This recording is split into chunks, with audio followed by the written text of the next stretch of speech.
Assalamualaikum warahmatullahi wabarakatuh. Kami Angkatan 60 Grup 1 akan membahas analisis isu global yang merupakan tugas dua kelompok agenda sikap perilaku bela negara yang disusun langsung oleh Auliaul Azri, Dr. Muhammad Ikram Nasution, Fitri Syawaliyah Harahap, Hanafi, Holidah, Tikaila Dita Marpaung, Putri Permata Tika NST, Siti Arama Pulungan, Zaid Rodinal Mukhtar, dan Zulharmin.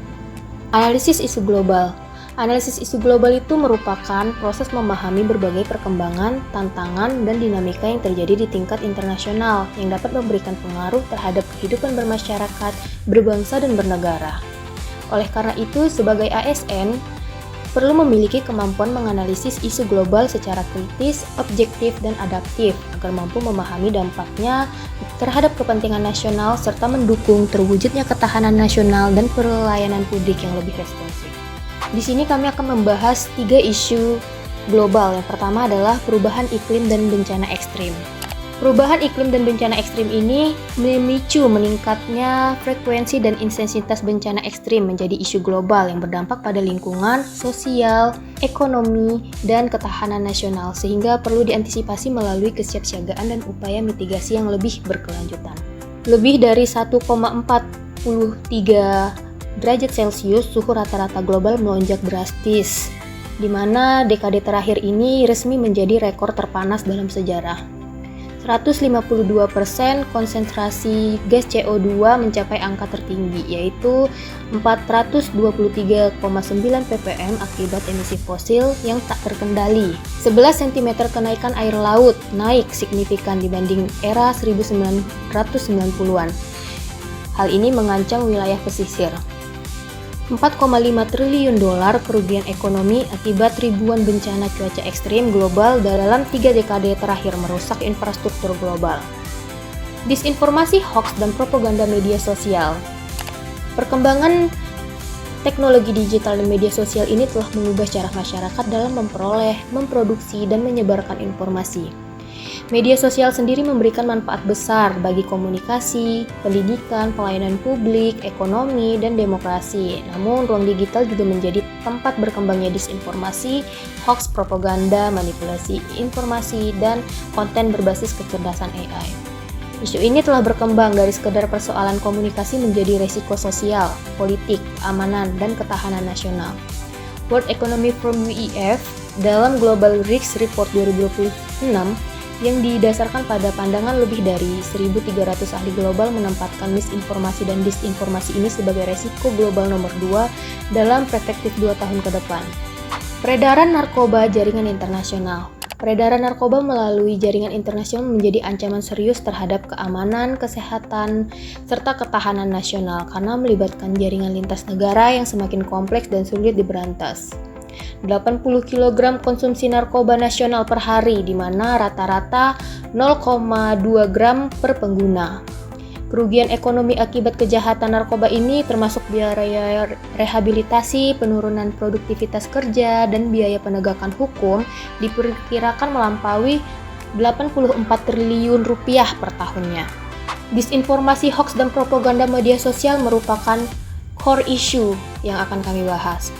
Penyebab terjadinya akibat faktor psikologis dan kognitif, faktor teknologi dan algoritma, motivasi ekonomi dan politik, serta rendahnya literasi digital. Namun apa dampak yang terjadi dari disinformasi, hoaks, dan propaganda media sosial ini? Apabila tidak dicegah, maka akan menimbulkan keresahan masyarakat, memecah persatuan dan kesatuan, menurunkan kepercayaan kepada pemerintah, mengganggu stabilitas keamanan dan ketertiban, mempengaruhi pengambilan keputusan, merusak reputasi seseorang atau lembaga, mengancam persatuan bangsa, menghambat pembangunan, mendorong masyarakat menjadi lebih mudah terprovokasi, hingga yang terakhir adalah mengancam ketahanan nasional. Namun apa rekomendasi upaya pencegahan dari disinformasi, hoaks, dan propaganda media sosial ini? Ada 5 teknik. Yang pertama, identifikasi dulu masalahnya. Dari identifikasi masalah ini, hoaks mudah dibuat dan disebar melalui media sosial. Makna sederhananya, kecepatan penyebaran informasi lebih sering tinggi dibandingkan proses klarifikasinya. Namun, arah tindakannya adalah percepat edukasi dan klarifikasi. Kedua, analisis akar masalah, 5 why. Analisisnya Literasi digital rendah dan masyarakat sering membagikan informasi tanpa memeriksa kebenarannya. Makna sederhananya, informasi sering dipercaya karena sesuai dengan emosi atau keyakinan. Arah tindakannya, tingkatkan kemampuan berpikir kritis dan cek fakta. Analisis dampak menimbulkan kepanikan, konflik, polarisasi, penipuan, dan menurunkan kepercayaan publik. Makna sederhananya, hoax dapat mengganggu ketertiban sosial. Arah tindakannya, lakukan pencegahan sebelum dampak meluas. Yang keempat, analisis pemangku kepentingan. Hasil analisisnya melibatkan pemerintah, sekolah, media platform digital, tokoh masyarakat, dan masyarakat itu sendiri. Maksud sederhananya, pencegahan tidak dapat dilakukan oleh satu pihak saja. Arah tindakannya, bangun kolaborasi dan pembagian peran. Dan yang terakhir adalah analisis prioritas. Hasil analisisnya, konten viral yang berpotensi menimbulkan kerugian atau konflik memiliki resiko tertinggi. Makna sederhananya, tidak semua informasi memiliki tingkat bahaya yang sama. Arah tindakannya, prioritaskan penanganan isu yang beresiko tinggi.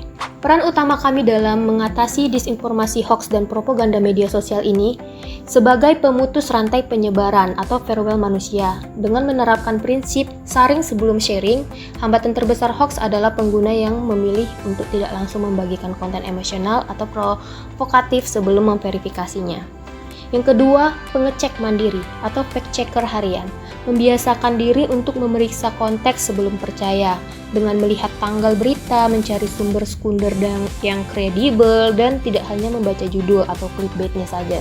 Edukator lingkungan terdekat, yaitu menjadi agen literasi digital bagi keluarga dan teman, terutama bagi yang rentan termakan hoax. Menyampaikan koreksi secara santun di grup percakapan jauh lebih efektif daripada teguran dari pihak luar.